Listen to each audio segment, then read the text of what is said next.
आज हम विद्या अष्टक पर बातें करने जा रहे हैं।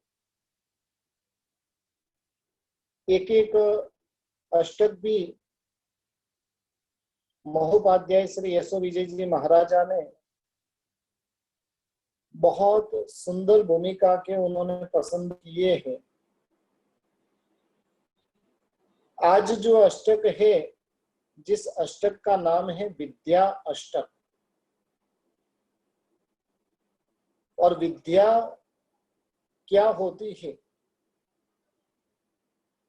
विद्या जब प्राप्त होती है वो विद्या की शोभा विनय के द्वारा होती है। अनेकों प्रकार की विद्याएं रही हुई है। व्यवहारिक शिक्षा को भी विद्या कही जाती है। मंत्र तंत्र की विद्या भी होती है। ज्योतिष आदि की भी विद्या होती है। लेकिन यहाँ पर महोपाध्याय जी महाराजा आत्मा का कल्याण कर सके और उस प्रकार की विद्या की बातें महोपाध्याय जी महाराजा अपने बीच में कर रहे हैं। जो विद्या आत्म कल्याण का कारण बने और वो विद्या वो वास्तविक विद्या है। जो विद्या पाने के बाद में संसार परिभ्रमण का कारण बने, वो विद्या वो वास्तव में विद्या नहीं। विद्या के माध्यम से हमें हे ज्ञेय और उपादेय तत्वों का बोध प्राप्त करना है। छोड़ने लायक क्या है, अपनाने लायक क्या है और जानने लायक क्या है, और ये तीनों का भेद विज्ञान अपनी आत्मा के भीतर में प्रकट हो, और उसलिए हमें विद्या की प्राप्ति करनी। ज्ञान से जो ग्रंथ है वो बहुत ही गहरा ग्रंथ है। ये ग्रंथ जो अंतर आत्मा के भीतर में जिन्हें उतरना है उनके लिए बहुत ही महत्वपूर्ण भूमिका का ये ग्रंथ रहा हुआ है। जो खाली कथानकों में ही जिनकी रुचि है उनको ये ग्रंथ पसंद नहीं आएगा, लेकिन जिनको आत्मा के गुण वैभव के अंदर रुचि रही, आत्मा के निकट में पहुंच जाते हैं,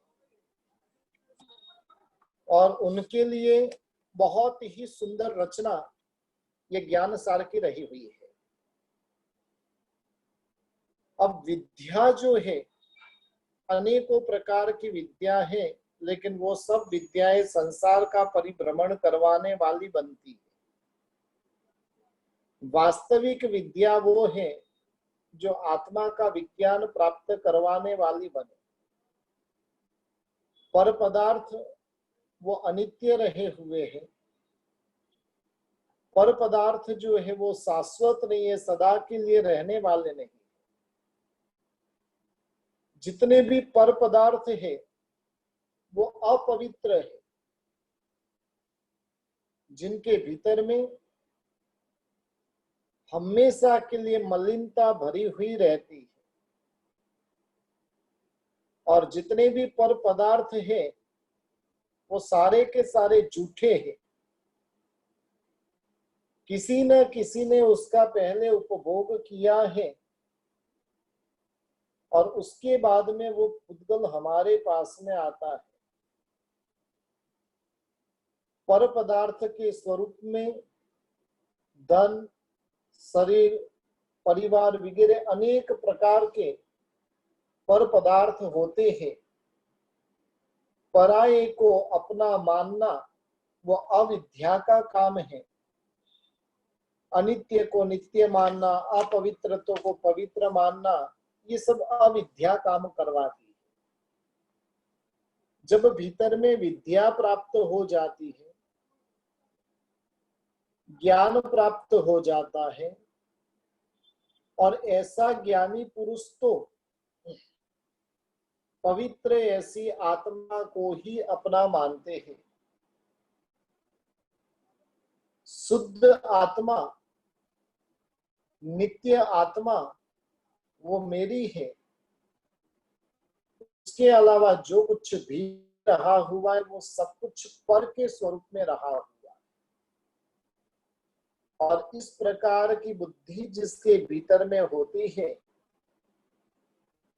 उसको समझना चाहिए कि भी मैंने ज्ञान को भीतर में पचाया है। जिसके भीतर में ऐसी बुद्धि नहीं है वो विद्वान हो सकता है, लेकिन वो विद्यावान तो तभी कहा जाएगा कि जब उसने उस ज्ञान को अंतर आत्मा में पचाया होगा। चोर जो होता है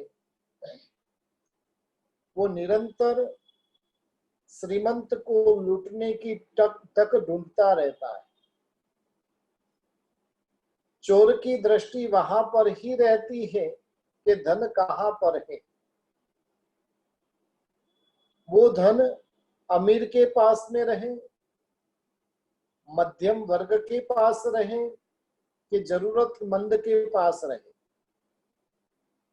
लेकिन चोर का काम एक ही है, उस धन की चोरी किस प्रकार से की जाए, और वही लक्ष्य चोर का रहता है। जिस प्रकार से चोर का लक्ष्य रहता है कि मुझे चोरी करना है, उसी प्रकार से श्रीमंत का लक्ष्य रहता है कि चोर से मुझे निरंतर सावधान रहना है। कोई चोर आकर मुझे लूटकर नहीं चला जाए, और उसकी निरंतर सावधानी वो श्रीमंत रखता है। थोड़ी सी भी असावधानी होती है तो समझ लेना कि वो श्रीमंत लूटा जाता है। चोर आकर उस श्रीमंत को लूटकर चला जाता है। कई बार ऐसा होता है, ट्रैवलिंग के दरमियान आपने पूरी की पूरी सावधानी रखी, लेकिन अब मंजिल के निकट पहुंच गए थे और आंख लग गई।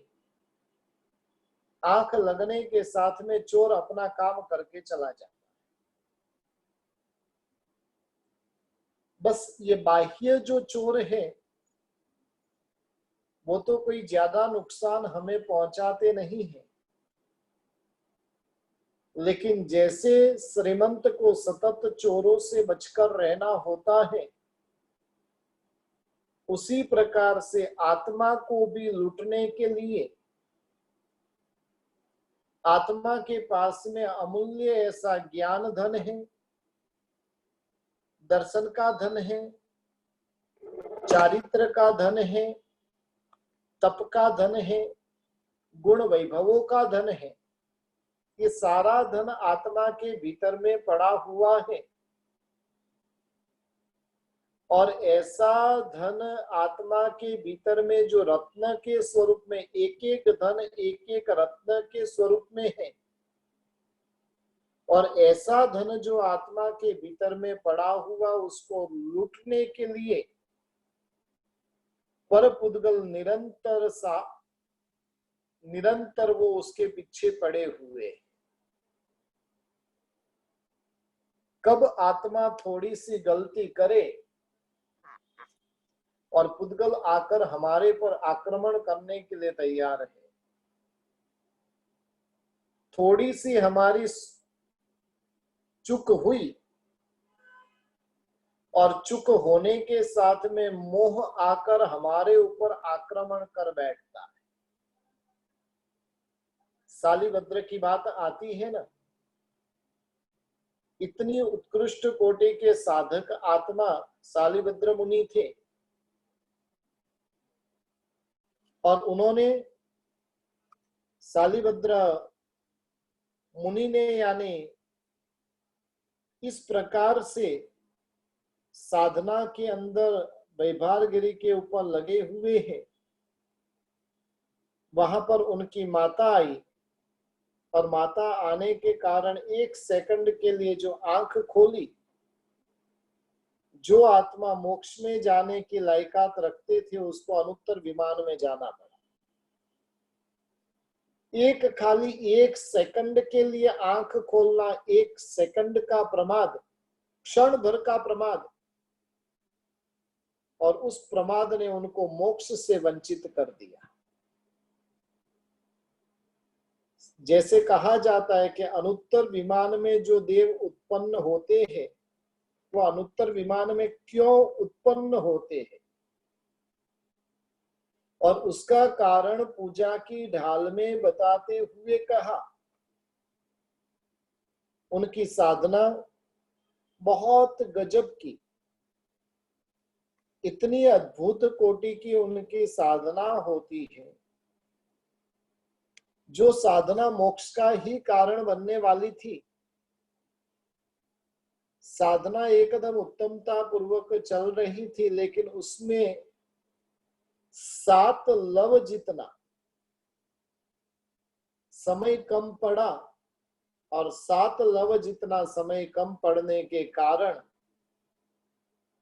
उस आत्मा को अनुत्तर विमान के अंदर उत्पन्न होना पड़ता। यदि 7 लव जितना आयुष्य अधिक होता तो वो आत्मा मोक्ष में चली जाती थी। कहने का मतलब है कि ऐसी ऐसी जो साधक आत्माएं होती है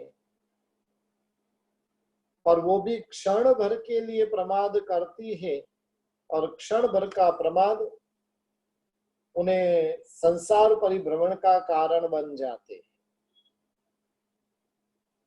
शास्त्रों में ऐसे अनेक प्रसंग आते हैं, थोड़े समय के लिए सावधानी हटी और हटने के साथ में बहुत बड़ी दुर्घटना घटित हो जाती है। ट्रैवलिंग करने वाला व्यक्ति, ड्राइवर, यदि समझ लो कि 24 घंटे की उसकी जर्नी थी, 23 घंटा 59 मिनट और 59 सेकंड तक उसने गाड़ी व्यवस्थित चलाई,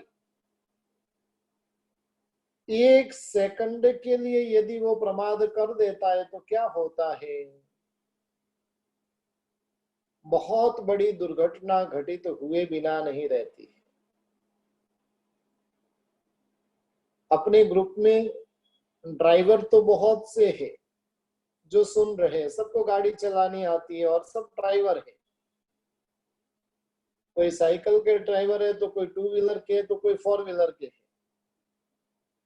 लेकिन साथ साथ अपना सौभाग्य के पायलट भी अपनी क्लास में बैठे हुए। हाँ,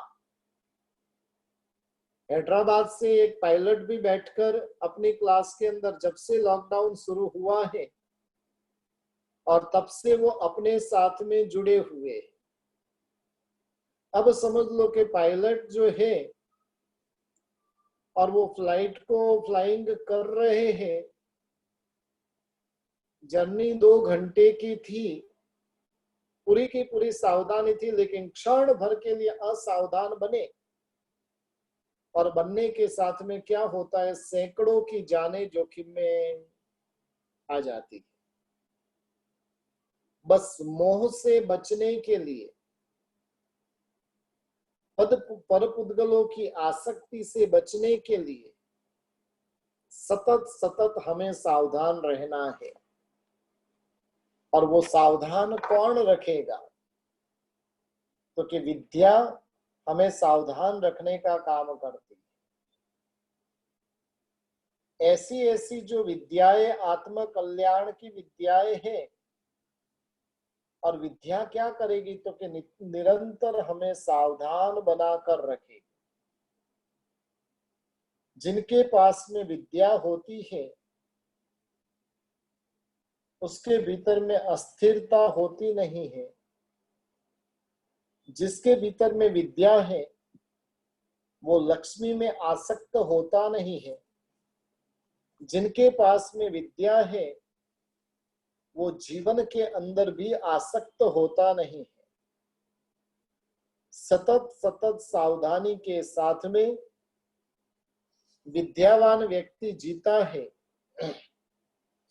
कहीं पर भी उसके ऊपर मोह राजा का सैन्य आक्रमण नहीं कर बैठे और उसके लिए वो निरंतर सावधान रहता है। कहीं पर भी उस आत्मा के ऊपर कर्मों का हमला नहीं हो जाए और राग द्वेष मोहादि का सैन्य आक्रमण नहीं कर बैठे, और उसके लिए विद्यावान व्यक्ति निरंतर सावधान रहता है। हमारे पास में विद्याएं अनेक प्रकार की है, लेकिन वो सारी विद्याएं संसार रूपी समुद्र में डुबाने वाली है। संसार से तिराने वाली यदि कोई विद्या है तो वो विद्या है आत्मविद्या।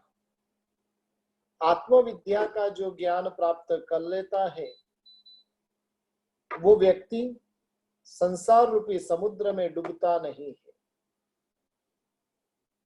बस ये विद्या अष्टक को जानकर निरंतर आत्म कल्याण को करने वाली विद्याओं को हम प्राप्त करने वाले बने, जो 5 महाव्रतों के परिणामों को प्रकट करे। जब तक वो परिणाम प्रकट नहीं हो तब तक अणुव्रतों के पालन के अंदर मस्त बनाए और वैसी विद्या को पाकर आत्मा का कल्याण करे। ये विद्या अष्टक का सार है। विद्या अष्टक के बाद में जो अगली कड़ी का जो अष्टक रहा हुआ है जिसका नाम है विवेक अष्टक। विवेक बहुत ही महत्वपूर्ण है। सबसे पहले जानेंगे कि विवेक यानी क्या। आपके पास में 2 चॉइस रही हुई है और उसके अंदर सही समझ लगाकर निर्णय करना, ये सही है और ये गलत है, जिसका नाम विवेक। सही को अपनाना और गलत का त्याग करना, ये हमें विवेक सिखाता है। खाली विद्या से कुछ नहीं होगा। विद्या के साथ साथ विवेक की बहुत जरूरत होती है। कहा गया है कि विद्या विनयेन शोभते। विद्या जो है वो विनय के द्वारा शोभती है। शोभा स्थान जो है वो विनय है। खाली विद्या है तो इतनी महत्वपूर्ण नहीं है। विवेक क्या काम करता है? दूध में मिले हुए पानी को अलग करने की शक्ति अन्य कोई पक्षी में होती नहीं है, लेकिन जो हंस होता है और हंस के भीतर में दूध और पानी को जैसे अलग करने की शक्ति उसके भीतर में होती है। हंस की जो चोंच होती है और चोंच के माध्यम से वो क्या करता है, दूध और पानी का भेद कर देता है। बगुला भी सफेद है, हंस भी सफेद है। बगुला भी सफेद है और हंस भी सफेद है, लेकिन फिर भी दोनों सफेदी के अंदर बहुत बड़ा अंतर है। बगुला जिसका स्वभाव मायावी है, हंस जिसका स्वभाव विवेक से भरा हुआ है।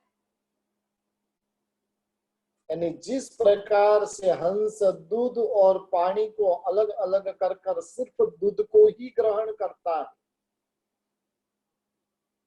कर्म और जीव भी आत्मा के साथ में दूध और पानी की तरह एकमेक हो चुके हैं। अविवेकी लोग जो होते हैं वो जीव और कर्म का भेद कर नहीं पाते, लेकिन विवेकी जीव होता है वो जीव और कर्म, जड़ और चेतन दोनों के भेद को स्पष्ट कर पाते हैं। जिनके भीतर में विवेक प्रकट हो चुका होगा वो व्यक्ति, जड़ वो अलग है, चेतन वो अलग है, और उसकी भेद रेखा उनके भीतर में स्पष्ट रूप से प्रकट हो चुकी है। भिन्न को अभिन्न मानना वो अविवेक है। शरीर वही मैं हूं, बोलता भी मैं ही हूं, मन भी मैं ही हूं, और मन वचन काया की सारी प्रवृत्ति को, निवृत्ति को जानने वाला, मन वचन काया का निर्माण करने वाला और उसको भुगतने वाला ऐसा अलग आत्मा नहीं है। इस प्रकार से जो मानता है वो अविवेक है। जो जड़ और चेतन का भेद कर ही नहीं पाता है, विवेकी व्यक्ति होता है वो उसका भेद स्पष्ट रूप से कर लेता है। मन वचन काया से भी मैं अलग हूं, यह विवेक है। काफी लोग मन को और आत्मा को एक ही मानते हैं, लेकिन एक चीज ध्यान रखिए कि मन और आत्मा दोनों भिन्न हैं।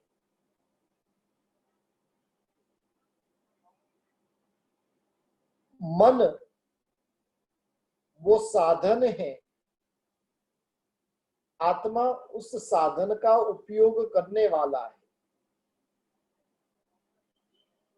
लेकिन कई लोग होते हैं कि जो मन को ही आत्मा मानकर बैठते हैं। अपने यहाँ पर मनोवर्गणा के भी पुद्गल होते हैं। जिसके पास में विवेक नहीं है वो तो मन को ही आत्मा मानकर बैठ जाती। कई प्रकार के अविवेक धर्म के अंदर भी चल पड़ते हैं। आज से मंदिर खुला हो गया, कल से हुआ 8 तारीख से सब जगह पर मंदिर खुले हो गए, और परिस्थिति को देखा तो परिस्थिति को देखते हुए लगा कि वो सब ऐसे जी रहे कि जैसे कोरोना है ही नहीं। एक साथ में 25 लोग एक साथ में इकट्ठे हो गए। इतनी सी जगह है और इतनी सी जगह के अंदर 25 लोग एक साथ में। अरे भाई, विवेक नहीं रहा तो ये जो दर्शन करने का अवसर मिला है वो अवसर भी कर्म सत्ता छीन लेगी। विवेक रखना बहुत जरूरी है। जिसके भीतर में विवेक नहीं होता है वैसा व्यक्ति मन वचन और काया को आत्मा से अलग नहीं मानता है, लेकिन आत्मा और ये दोनों एक ही रहे हुए हैं। ये अविवेक है। विवेक प्रकट हो जाएगा तो दोनों की भेद रेखा स्पष्ट हो जाएगी। जीव को धर्म करते हुए भी विवेक प्रगटा नहीं, आराधना साधना करते हुए भी विवेक प्रकटा नहीं हुआ, और विवेक नहीं प्रगटने के कारण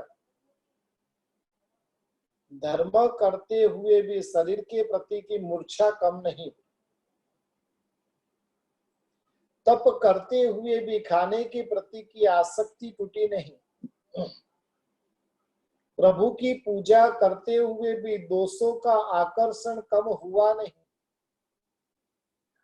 परमात्मा के दर्शन करते हुए भी पुद्गलों के दर्शन की रुचि थोड़ी सी भी कम हुई नहीं। और ये सब क्या बता रहे हैं? आत्मा के भीतर में रहे हुए अविवेक को बता रहे हैं। जिसके भीतर में विवेक प्रकट हो जाता है, उसके भीतर में स्पष्टीकरण होता है। ये मैं हूं, ये पर के स्वरूप में है। मैं जो हूं, मेरा जो है, वो मेरा कभी अहित करता नहीं है, और जो मेरा नहीं है उसे मेरा मानकर मैं बैठा हूं तो वो अहित किए बिना रहता नहीं है। शरीर को हम अपना मानकर बैठे और शरीर ने जितना हमारा अहित किया ना, उतना दुनिया में और किसी ने नहीं किया। आत्मा मेरी है, मैं आत्मा हूं। आत्मा के गुण के स्वरूप में ज्ञान, दर्शन, चारित्र वगैरह सब कुछ मेरे है।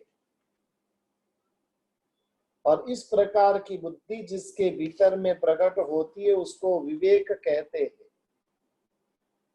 ऐसा विवेक लाखों करोड़ों भव पसार हो जाए फिर भी प्राप्त होता नहीं है। और इसलिए अविवेक को छोड़कर विवेक को पाने का प्रयास करना चाहिए। पर भाव की, पर पुद्गलों की रमणता का त्याग कर कर आत्मा के स्वभाव के अंदर रमणता करनी चाहिए। और ऐसी जो विवेक की दृष्टि है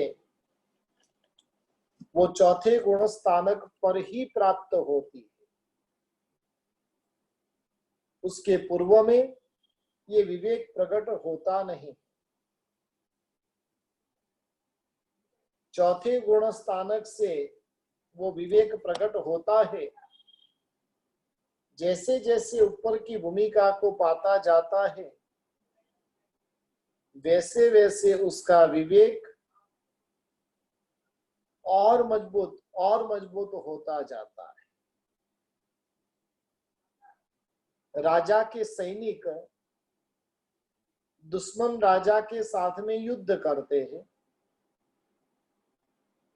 युद्ध में या तो हार होगी या तो जीत होगी, लेकिन फिर भी लोगों में हकीकत में देखने जाए तो हार और जीत सैनिकों की होती है।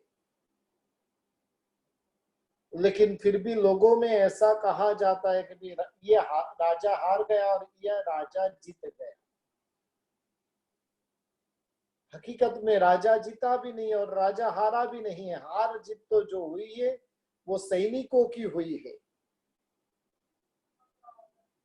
जैसे है ना, रामायण के अंदर रावण को मारा किसने? लोक के अंदर प्रचलित है कि रामे रावण मार्यो। राम ने रावण को मारा, वास्तव में राम ने रावण को मारा ही नहीं। लक्ष्मण ने रावण को मारा है। लेकिन कहा क्या जाता है,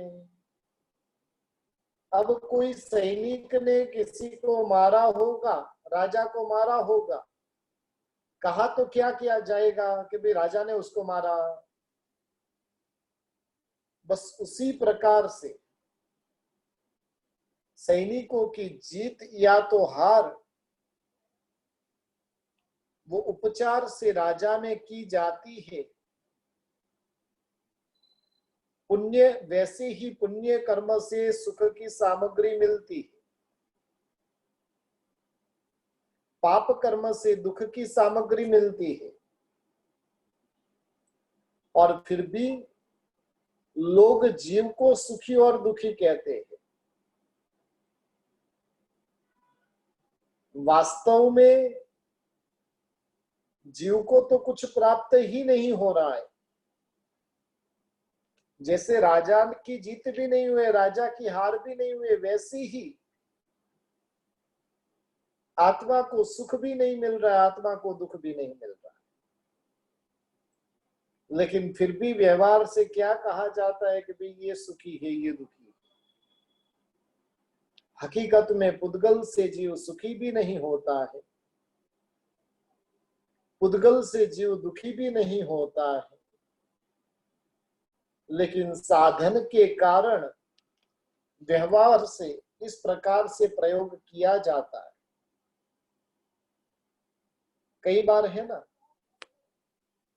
जो कुछ भी होता है वो दोषारोपण सीधा भगवान के ऊपर कर दिया जाता है। अच्छे अच्छे ज्ञानी पुरुष भी कभी कभार उनकी बातों से लगता है कि उन्होंने कुछ अघटित घटना हुई, प्रभु को जो पसंद आया वो सही, परमात्मा करता है वो सही ही होता है। भगवान कुछ करते ही नहीं है, करता धरता वो अपने कर्म है। लेकिन फिर भी काफी लोग क्या होता है, उपचार से भगवान को इस प्रकार से कर्ता धर्ता के स्वरूप में बताते। विवेकी व्यक्ति होता है वो इस प्रकार से शब्दों का प्रयोग नहीं करता। सुख और दुख की सामग्री मिलने पर भी जीव नहीं तो सुखी होता है, नहीं दुखी होता है। लेकिन व्यवहार से इस प्रकार से प्रयोग किया जाता है। स्वस्थ मानव इंसान जो होता है, और उस इंसान को ईंट वगैरह जो होते हैं तो वो ईंट के स्वरूप में ही उसको दिखता है। लेकिन शराबी व्यक्ति को ईंट भी सोने के स्वरूप में दिखता है, और ये उसका भ्रम है। एक एक दृष्टांत देकर महोपाध्याय जी महाराजा हमें बता रहे कि जैसे शराबी व्यक्ति होता है और ईंट के अंदर भी उसको सोने का भ्रम हुआ, उसी प्रकार से जिसके ऊपर अविवेक रूपी भ्रम रहता है और भ्रम के कारण उसको शरीर और आत्मा दोनों एक ही दिखते। जब विवेक प्रकट होता है तो वो भ्रम दूर होता है। कई शराबी लोगों की हालत ऐसी होती है, शराब पीने के बाद में अपने ही परिवारजनों के साथ में वो मारपीट करने लगता है, अपनी पत्नी के साथ, अपने बच्चों के साथ, अपने माँ बाप के साथ। हम सबका तो इतना प्रबल पुण्य का उदय है, जन्म से ही ऐसे संस्कार प्राप्त हुए हैं, और जिस कारण से हम इन सब बलाओं से दूर है, इन सब झंझटों से हम दूर है। कभी बैठो ना तब प्रभु का उपकार मानते जाइए, प्रभु तेरी कितनी बड़ी करुणा मेरे ऊपर बरस रही, तेरी करुणा के कारण तो मैं ऐसे ऐसे पापों से बच गया हूं। दुनिया के अंदर कौन से पाप नहीं होते हैं आपके आजू बाजू में आप देखोगे तो इस खराब हद तक के पाप होते हैं, लेकिन फिर भी प्रभु ने मुझे बचाया। प्रभु तेरी कितनी करुणा दृष्टि कि इन सब से मैं बच गया।